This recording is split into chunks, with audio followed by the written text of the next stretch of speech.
the story of the Tower of Babel.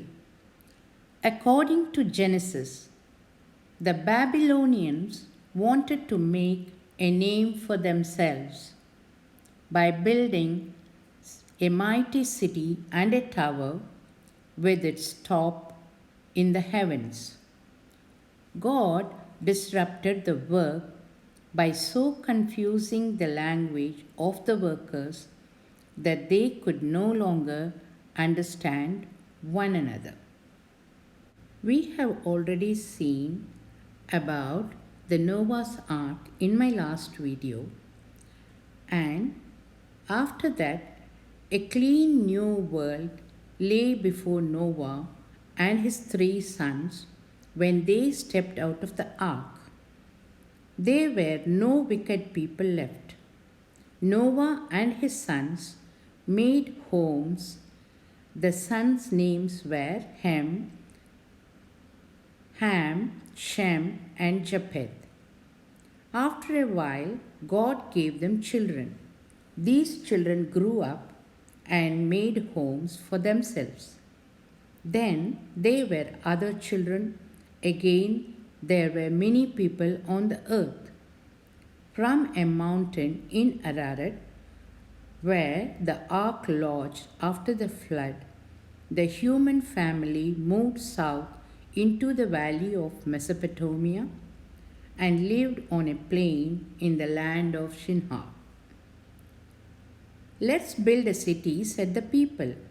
Let's make a tower so great and high that its top will reach up to the sky.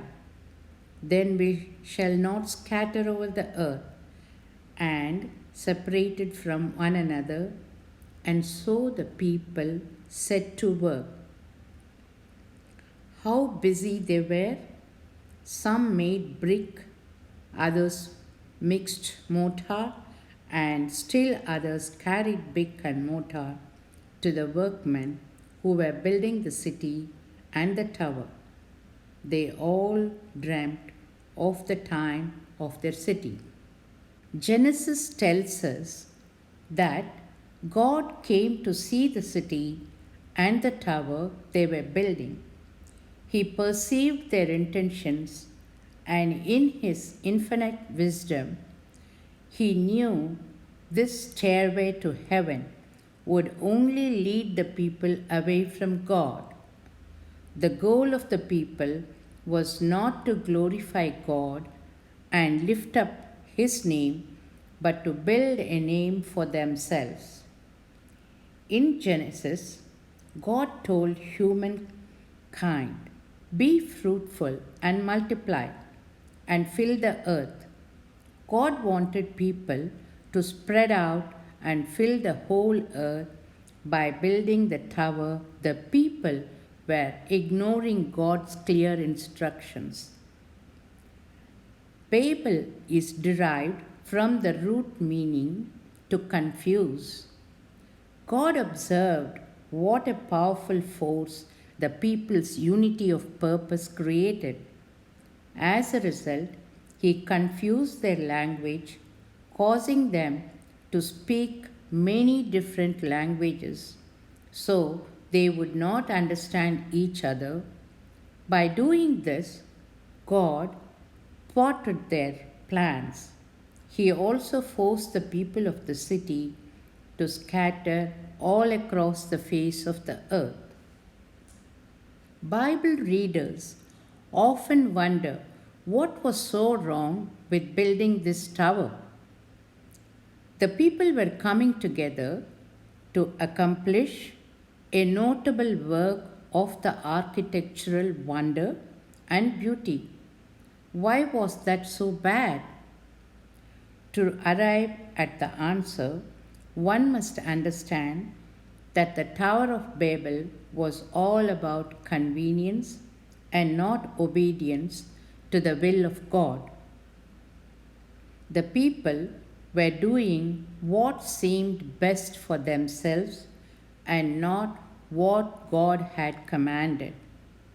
Their building project symbolized the pride and arrogance of humans who were trying to be equal with God. In seeking to be free from reliance on God, the people thought they could reach heaven on their own terms. The Tower of Babel story emphasizes the sharp contrast between man's opinion of his own achievements and God's point of view regarding human accomplishments. The tower was a grandiose project, the ultimate human made achievement. It symbolized the modern masterstrokes people continue to build and boast about today, such as Dubai Towers or the International Space Station. To build the tower, people used brick instead of stone and tar instead of mortar. They used human made materials instead of more durable materials created by God.